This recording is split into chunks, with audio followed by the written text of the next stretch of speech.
The forest lot was my sanctuary. A half-acre of whispering pines and dappled sunlight I'd bought with every penny of my savings. I'd close my eyes and hear the wind rustling through the needles, smell the damp earth after rain, feel the rough bark under my fingertips. It was where I'd planned to build a cabin one day, a quiet retreat from the world. But that dream shattered the morning I drove out to find Karen's sheet of garish. Neon green eyesore sitting smugly on my land. Her HOA presidency emboldening her to claim what wasn't hers.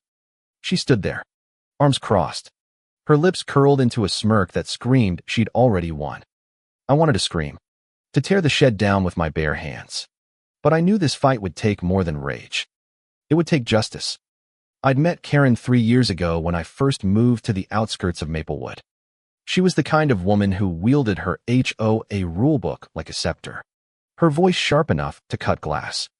She'd once fined me $200 for planting wildflowers in my front yard too unkempt for her pristine neighborhood standards. I paid it, kept my head down, and avoided her. But this was war. The shed wasn't just a structure. It was a middle finger to my dreams, to the quiet I'd fought for after years of city noise and corporate grind. I stood there, staring at the trespass, my heart pounding so hard I could hear it over the distant hum of a lawnmower. Karen's voice sliced through the air. "It's just a shed, Jake. Don't make a big deal out of it. The HOA needed storage, and your lot was empty." Empty. The word stung like a slap. I drove home, my knuckles white on the steering wheel, the scent of pine still clinging to my jacket. My kitchen table became a war room: deeds, surveys, and property lines spread out like battle plans. I called my lawyer, Sarah, a no-nonsense woman with a penchant for winning cases that made bullies squirm. "She built on your land without permission." Sarah's voice crackled through the phone, incredulous. "Oh, Jake, we're going to bury her." I exhaled, a shaky breath that carried the weight of my anger.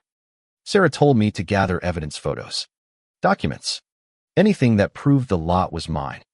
I spent the next day pacing the forest, snapping pictures of the shed's concrete foundation, its tacky vinyl siding, the way it blocked the path to my favorite clearing. Each click of the camera felt like loading a gun.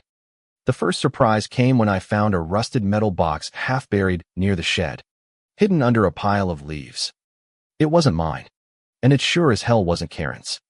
The box was heavy, its hinges creaking as I pried it open. Inside were old photographs, yellowed letters, and a child's drawing of a treehouse labeled Tommy's Fort. My breath caught. Someone else had loved this land once. Maybe a family. Maybe a kid who dreamed here like I did.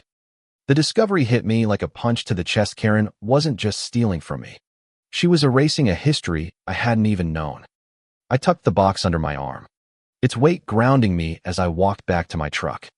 That night, I couldn't sleep. The letters, faded ink swimming in my mind, whispering questions about who Tommy was and why his dreams had been left to rust.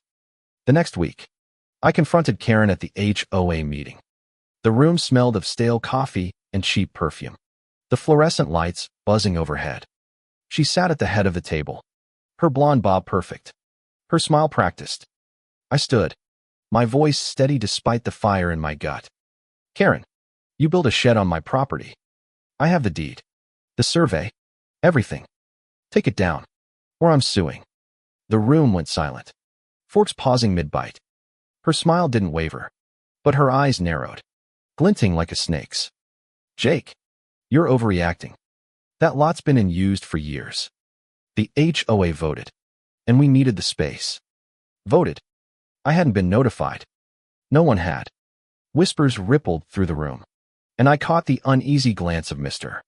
Thompson, the retired vet who lived down the street. He leaned toward me later, his voice low, smelling faintly of tobacco. "She didn't tell anyone, Jake. Just said it was community property. I'll back you up." My chest tightened with gratitude, but also dread. Karen wasn't just bold, she was cunning.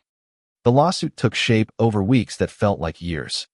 Sarah was relentless, digging up every HOA bylaw Karen had twisted, every email she'd sent claiming my lot as unused. I'd sit in Sarah's office, the leather chair creaking under me, the air thick with the scent of old books and printer ink. She'd slide documents across the desk, her pen tapping rhythmically as she outlined our case. Trespass, property damage, emotional distress, she said, her eyes gleaming. We've got her. But doubt not at me. Karen had money, connections, and a knack for making people bend. I'd see her around town, her heels clicking on the sidewalk, her laugh loud and performative at the coffee shop. Each time, my stomach twisted, the memory of her shed like a splinter under my skin. Then came the second surprise, Tommy.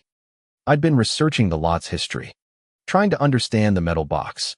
When I found him, Thomas Whitaker, 68, lived an hour away in a small apartment cluttered with model trains and faded baseball caps. He was the boy from the drawing, the one who'd built a treehouse on my lot decades ago. His eyes, watery and gray, lit up when I showed him the box. My dad and I used to camp there, he said, his voice cracking like dry wood. After he died, Mom sold the land.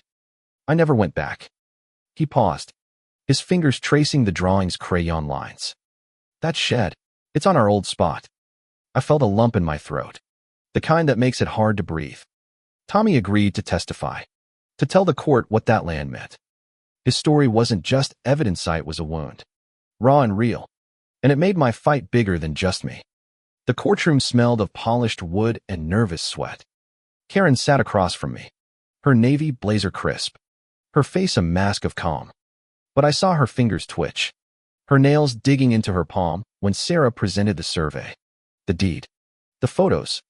The judge, a stern woman with silver hair, leaned forward, her glasses catching the light. Ms.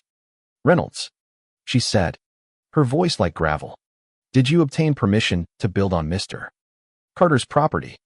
Karen's answer was a masterclass in deflection, vague talk of community needs and miscommunications. But then Tommy took the stand. His hands shook as he held the drawing, his voice soft but steady. That land was my father's heart. He taught me to fish there, to dream there. That shed, it's like spitting on his grave. The room felt heavier, the air thick with the weight of his words. I saw a juror wipe her eyes, and even Sarah's pen stopped tapping.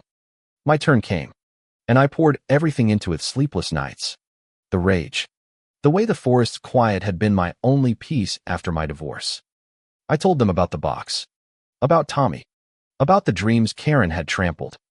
My voice broke once, and I let them see the hurt, let them feel it. Karen's lawyer tried to paint me as petty, a loner obsessed with an empty lot. But Sarah was a lioness, tearing into their arguments, her voice rising like a storm. This isn't about a shed, she said, pointing at Karen. It's about entitlement, about taking what doesn't belong to you and calling it progress. The courtroom buzzed, a low hum of agreement from the gallery. The judge's ruling came on a rainy Tuesday, the kind of day where the world feels heavy and gray. I sat in the courtroom, my hands clammy, the sound of rain tapping the windows like a heartbeat. Ms. Reynolds, the judge said, her voice cutting through the silence. You had no legal right to build on Mr. Carter's property. The court orders the immediate demolition of the shed and awards Mr. Carter $15,000 in damages for trespass and emotional distress. My breath left me in a rush. A sob caught in my throat. Karen's face crumpled, her mask finally cracking. She stormed out, her heels echoing like gunshots. Outside, Tommy hugged me, his grip frail but fierce. Thank you, he whispered. For my dad. The demolition was scheduled for the next week. I stood by the lot as the bulldozer roared, its engine drowning out the birds. The shed came down in minutes, its green siding splintering, its foundation crumbling into dust. The air smelled of diesel and pine, and I felt something loosen in my chest, like a knot untying. Mr. Thompson was there, his dog panting at his side, and he clapped my shoulder. You did good, kid. I smiled, but my eyes were on the clearing, where the sunlight broke through the trees again, untouched. I thought of Tommy's drawing, of my own cabin plans, of the way justice feels like a deep breath after holding it too long. Karen's reign was over, And the forest was mine again, not just land, but a promise, a place to rebuild, to dream, to make things right.